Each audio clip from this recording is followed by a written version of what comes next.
안녕하세요. 맥킨의 지혜투자 클럽입니다. HLB 장전의 리보세라님 선양남성에 관련된 부분에서 아스코 2022 발표 소식이 나왔는데요. 자, 이 부분 한번 살펴봐 드리도록 하겠습니다. 자, 외신 보도 관련되는 부분 한 30분 정도에서 나왔는데요. 글로벌 뉴스와이어 관련되는 부분에서 이제 기사 관련 부분이 떴습니다. 그 내용 좀 살펴보면요. 엘레바 테라피틱스가 진행성 재발성 전이성 환자 대상 리보세라님 임상 이상 결과 공유한다는 소식인데요. 치료 옵션이 제한적이나 부적절한 환자의 치료 경험과 결과를 높이는데 전념하는 완전히 통합된 바이오 제약에서 엘레바 테라피틱스. 그러니까 쉽게 말하면 좀 이제 난치성 질환이라든지 이런 부분을 다루는 HLB의 자회사 이렇게 보시면 되겠죠. 그리고 이상 시험의 결과를 자세히 발표했다. 초록에 나왔던 부분 말고 나머지 부분까지 좀 나왔다는 내용인데요. 아스코 연례회의에 포스트 프레젠테이션에서 공유된 바와 같이 이 실질적으로 이제 감소된 종양으로 나타난 진행성, 그 다음에 이 전이성 환자 관련해서 리보세라님의 임상 효과를 보여준다.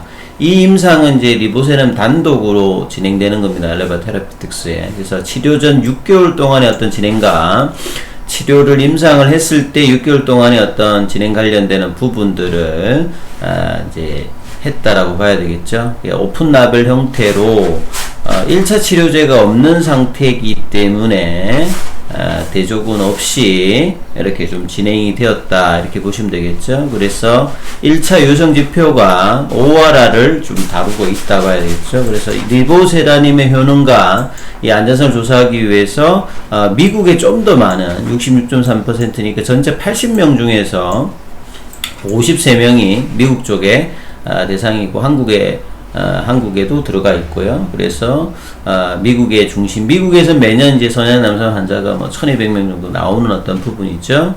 그래서 이 선양 남성 관련 환자에서 이 티로신키나즈 이니비트 요 관련된 임상에서는 지금 최대 규모죠. 80명의 참가자 모두가 시험 전 6개월 이내에 종양 진행을 입증을 했고요. 그래서 임상 프로토콜 관련되는 부분에서는 특별히 문제가 없었고, 전체 반응률 ORR은 이제 CR과 이제 PR이 합쳐져 있는 부분이 보시면 됩니다. 그래서 레스트 기준으로 보면 이제 암 어떤 크기가 30% 이상 이제 감소한 이 PR과 CR을 합쳐버리는 거니까 여기 반응률이 15.1이다. 그리고 이 연구 종료점은 아니지만 나머지 85%의 환자에서도 종양의 크기가 감소됐다. 그러면 이제 전체적인 환자에서는 암 크기가 PR이 아니더라도 전반적으로 종양 크기의 어떤 감소를 지금 이번 임상 이상에서 반응률 ORR 15 포함해서 지금 나타났다는 부분이고요. 오늘 이제 새벽에 이제 뉴스원에서 나온 이제 기사, 이 정세호 이제 CEO 대상으로 현지에서 인터뷰했던 내용들인데요. 이 부분도 한번 살펴보면요. 요게 이제 가속 승인 신청을 검토 중이다. 그래서 HLB, 그러니까 엘레바 테라피틱스가 리보세라님 관련되는 부분에서 가장 이 적응증에서 간암, 위암, 선양 남성한 이 부분에서 가장 이제 앞서서 할 가능성이 지금 높다 이렇게 봐야 되겠죠. 반복적인 수술이라든지 방사선 치료 외에 표준 어떤 치료법이 지금 승인받은 게 없는 난치성 질환입니다. 그래서 리보세라님의 어떤 적응증 중에서 가장 이제 선양 남성한 부분이 빠를 것으로 지금 회사가 지금 검토를 하고 있다. 이 간암 관련되는 부분들은 9월 달에 이제 에스모 학회가 나오니까 지금 이상으로 진행할 수 있는 가속 승인 관련되는 부분에서 여기가 좀 더 이제 회사가 힘을 좀 주고 있다. 이런 표현들이 좀 나와 있죠. 그래서 이제 이 뉴스원과 이제 인터뷰를 통해서 이 정세호 엘레바 테라피틱스 대표가 이 리보세라님의 어떤 허가 가능성이 지금 있다라고 지금 보고 있고, 그래서 가속 승인 신청을 준비 중이다. 그러니까 가속 승인을 하든 안 하든 이제 삼성은 별도로 승인을 받아도 이제 조건부로 해야 되는 상황이고, 만약에 가속 승인 신청이 안 되면 3상으로 넘어간다는 부분들을 이제 회사가 한번 밝힌 적이 있었죠. 그래서 이상 관련되는 부분이 앞서서 말씀드렸듯이 80명 대상으로 1차 치료제로 리보세라님을 사용했을 때 효과 효능을 확인하는 거죠. 1상은 보통 이제 안전성을 평가하는 거고요. 그 암일 때는 이제 1상에서도 효과가 나오는 경우가 있습니다. 왜냐하면 보통 임상 1상 같은 경우에는 안전한 어떤 그 환자를 대상으로 하는데, 항암제 같은 경우에는 1상에도 이제 환자를 쓰기 때문에 1상에서도 효과가 나올 수 있어요. 완전간이라든지. 근데 2상에서는 이제 용량들을 3상을 하기 위해서 여러 용량의 적정 용량들을 이제 효능을 따지는 부분과 안전성이 있는 부분들을 이제 최대 용량을 따지는 부분을 쓰지요. 그래서 이번 이상에서는 리보세라님을 하루에 700mg 관련되는 부분들을 1일 투여한 부분들을 통해서 이 ORR 관련되는 부분, 그 다음에 이제 그 외 2차 지표로 이제 반응 지속 시간과 이 무진행 생존기간 PFS, 요게 이제 항암제에서 상당히 뭐 중요한 어떤 부분인데, 초록 관련되는 부분에서는 1차 지표인 탑9 데이터가 이제 ORR 관련되는 부분이 나왔다면, 이번에 이제 풀 데이터에서는 이제 무진행 생존 기간이라든지 반응 지속 시간과 관련되는 부분들도 뭐 다 나온다라고 봐야 되겠죠. 그래서 1차 지표 ORR 관련되는 부분들은 이 CR과 이제 PR이 들어가 있는데, 레시트 기준으로 보면 ORR이 15.1%, 그리고 초의 기준으로 보면 요게 이제 그 임상 진행 관련되는 연구자 평가에서도 이 부분을 다룰 수 있기 때문에 초의 기준으로 보면 50.8까지 높게 나왔죠. 그래서 80명 중에서 11명 환자가 이제 암이 PR 이상이 30% 줄었다는 부분이고요. 그리고 이제 이 객관적으로 이 데이터 관련해서 임상 의사들, 그러니까 평가진들의 어떤 의견을 보면 이 선양 남성암에 대해서 이 수치가 낮지 않다. 전혀 낮지 않다는 것은 상당히 이제 우수하다는 것의 표현이고, 보통 이제 임상이 우수성을 드러나는 부분이 있고 비열등성을 뭐 표현하는 어떤 부분들이 있는데, 좋다는 어떤 표현이라고 이제 평가적으로 이제 이해를 하시면 될 것 같고요.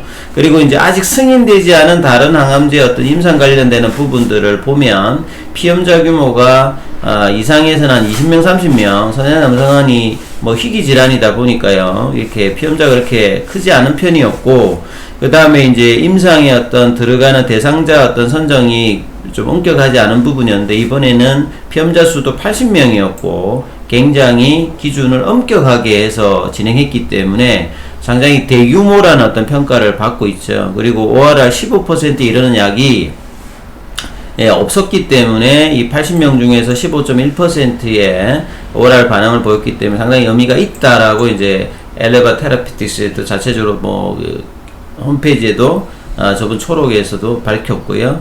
그 다음에 이제 신생혈관 억제제, 베제프-R, 그 다음에 티로신키나제 억제제 관련되는 약물 치료 경험이 아예 없는 네이브한 어떤 환자를 대상으로 16.9%가 나왔기 때문에, 기존적으로 이제 이런 신생혈관 억제에 관련한 그 티로신키나제 저해제 약물 경험이 있는 환자나 없는 환자에서도 이 치료과가 비슷하게 또 나왔다는 부분들이 상당히 강점이 있죠. 그래서 단독이든 병형이든 리보세라님의 어떤 가치가 좋게 나타났다는 것이 이번 이상의 평가다. 그래서 이제 이상의 어떤 2차 어떤 이 평가 유효성 지표에서 PFS 값도 9개월 정도가 나왔습니다. 그래서 그 다음에 반응 평가 지속 시간 DOR 관련되는 부분도 14.9개월 정도가 나왔고요. 그 다음에 DCR은 이제 SD까지 안전변경까지 이제 포함해서 데이터가 60% 나왔기 때문에 이 PFS가 사실은 이제 암 같은 경우에는 OS하고 이제 PFS가 상당히 좀 중요한데요. 이 무진행 생존 기간 같은 경우에도 임상에서 중요한 어떤 체크 포인트인데, 이번에 한 9개월 정도 나왔기 때문에 다른 어떤 약물 엑스티닙 관련되는 부분 연구자 임상, 요거는 이제 연구자 소금으로 이제 하는 임상이죠. 여기에 데이터에서 PFS가 이제 9, 10개월 정도 나왔기 때문에 리보세라님하고 좀 비슷하게 나왔다는 부분이죠. 그리고 약을 복용하지 않은 구는 2.8개월로 상당히 이제 이 PFS가 중요한 어떤 차이점이 있는 어떤 형태로 나왔다. 그리고 이제 HLB는 리보세라님이 부작용이 없고 저분자 항물질이고요. 그리고 아주 인디케이션 확장이 좋은 이 신생혈관 억제제 관련되는 이제 항암제이기 때문에 기타 간암 관련되는 부분은 항서제약의 캄넬리주만과 이 삼상 관련되는 부분에서 1차 요성 지표를 5월 12일 날 발표가 났기 때문에 향후에 9월 달에 이제 에스모아케에서 풀데이터가 여기도 나오죠. 그리고 난 다음에 여기도 FDA에 NDA 신청 관련되는 부분을 할 계획인데, 그래서 우선순위로는 내년 1분기까지 순차적으로 NDA 신청을 하겠는데, 지금 데이터를 보게 되면 긴급 사용 승인으로 좀 선행 남상 관련되는 부분들도 전체적으로 좀 준행하고, 그 다음에 이제 9월 달에 풀데이터가 나오는 간암 관련되는 부분들도 하고요. 그 다음 위암 3, 4차 관련되는 부분들도 진행하는 어떤 이런 순서대로 회사가 순차적으로 할 것으로 보여집니다. 그래서 장전에 나왔던 이제 기사를 보게 되면 이것으로 이제 오늘 HLB가 이제 새벽에 마감된 미정시가 이제 장 초반에는 사실 좀 큰 폭으로 좀 올라갔다가 오후장에 다시 좀 이제 소폭 상승세를 좀 마쳤는데요. 자, 이런 재료들을 어떻게 좀 반영할지가 상당히 좀 중요하겠죠. 그래서 이 선약 감산 관련되는 부분들이 이제 초록이 발표되었던 부분이 이제 개법 원봉이었는데, 이제 풀데이터가 나왔을 때 오늘 분위기가 어떤 식의 21선 부근에서 가격으로 나타나느냐가 상당히 좀 중요하다. 이런 부분들을 참조하시면서 내용들을 좀 보셔야 되겠죠. 그래서 45,000원대를 회복하느냐, 45,000원, 47,000원 라인, 이 부분들이 시초가 이후에서 한 10시 이전의 흐름들, 그 다음에 지속적으로 현물이나 외국인들 매수세가 좀 어떻게 되고 장중에 공매도 관련되는 부분들도 체크하시면서 투자 대응 전략을 삼으셔야 될 것 같습니다. 그리고 또 장중에 나오는 기사들 보면 또 이 부분들을 또 한번 살펴봐 드리도록 하겠습니다. 그리고 기타 궁금하신 부분들은 무료 카톡방이 진행되니까 문자로 참여 코드 문의하시면 안내해 드리고 있습니다. 이 부분 참조하시면 되겠습니다. 여기까지 하겠습니다.